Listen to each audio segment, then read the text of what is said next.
പൂകൾ കനകമൊരുക്കും കിള്ളിപ്പുഴയോരം ആറ്റുകൾ ദേവി വാണരുളിയിടും അമ്പലമൊന്നുണ്ടേ.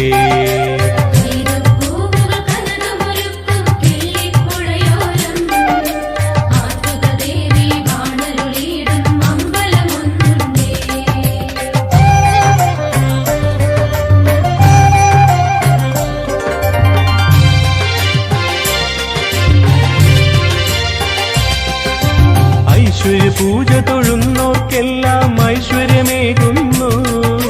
ദുരിതം നിറയും ഭക്തമനസ്സിൽ കളഭം ചാർത്തുന്നു. കനിയുഗദേവി ശരണം തരികെന്നാരു വിളിച്ചാലും കരുണാകടലായി അമൃതം പകരും ദേവി തുണയരുളുന്നു.